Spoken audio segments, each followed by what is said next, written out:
ज्या प्रकरणाने महाराष्ट्र हादरलं ते प्रकरण आता सिनेमात येतंय की लोकांना कळलं पाहिजे की प्रकरण आहे तरी काय, त्यामुळे सिनेमा रूपात हे प्रकरण येतंय.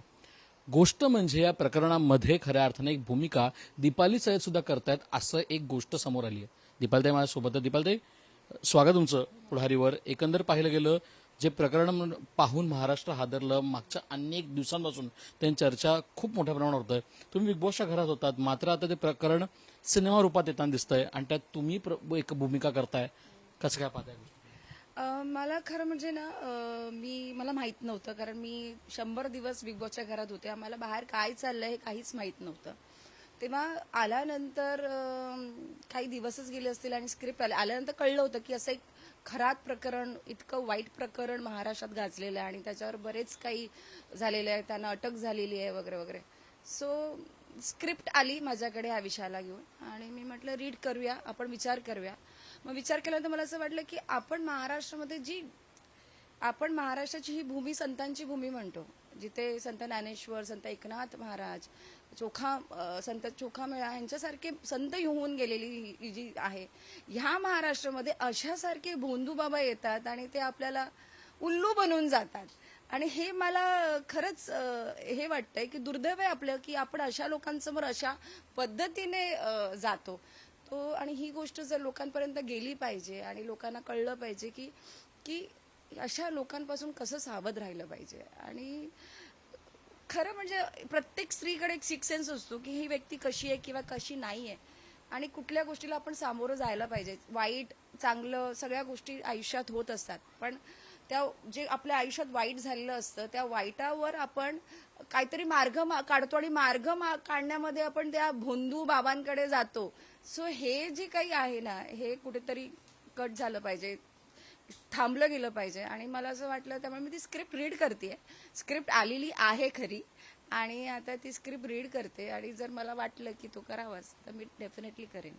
खरं तर चर्चा अशुद्ध होते की आता रुपाली चाकणकर यांचं नाव त्याच्यात आलं आहे, त्यांची पण चर्चा सुरू आहे, चौकशी सुरू आहे, त्यांचीच भूमिका तुम्ही करताय असं सुद्धा एक चर्चा होताना दिसतंय. कसं काय चर्चेकडे पाहता तुम्ही? मी चर्चेकडे बघते जशी तुम्ही सगळेजण बघताय. मी डेफिनेटली त्यांच्यात सगळ्यांचं नावं आहेत आणि नुसतं रुपाली ताईच नाही, रुपाली चाकणकरच नाही, बरेच जण आहेत त्याच्यात.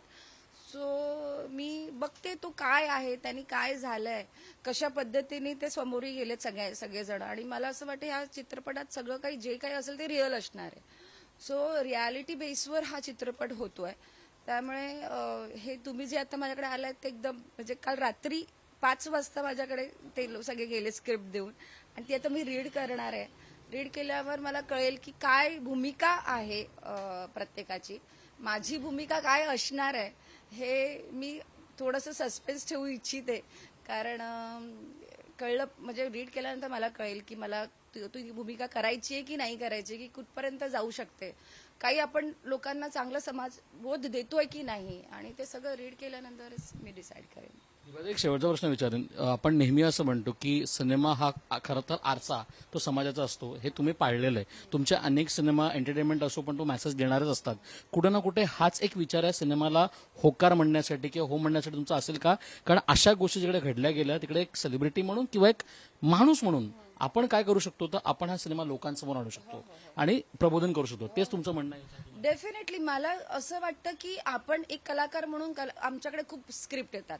मी आज जवळ 50 ते 60 चित्रपट केलेले आहेत आणि चित्रपटामधून आम्ही चांगलं देऊ इच्छितो. मराठी चित्रपट नेहमीच अशी बनलेली आहे जे लोकांना चांगलं म्हणजे ह्याच्यातून काय घेतलं पाहिजे. कितीतरी वाईट गोष्टी झालेल्या असतात. आता मी एज अ कलाकार म्हणून मी नेगेटिव्ह पण असली तर त्या नेगेटिव्ह शेडमधून पण मला काय मी चांगलं देऊ शकते लोकांपर्यंत, हा माझ्या नेहमी डोक्यात विचार असतो की आपण काहीतरी चांगलं दिलं पाहिजे, लोकांनी त्यातून चांगलंच घेतलं पाहिजे. आणि जर मी हा चित्रपट केला तर मी त्याच ह्याच्यानं विचार करूनच करणार आहे की ह्याच्यातून आपण लोकांपर्यंत की बाबा या अशासारख्या लोकांपासून आपण कसे सावध राहिलं पाहिजे, हाच विचार असणार आहे. धन्यवाद.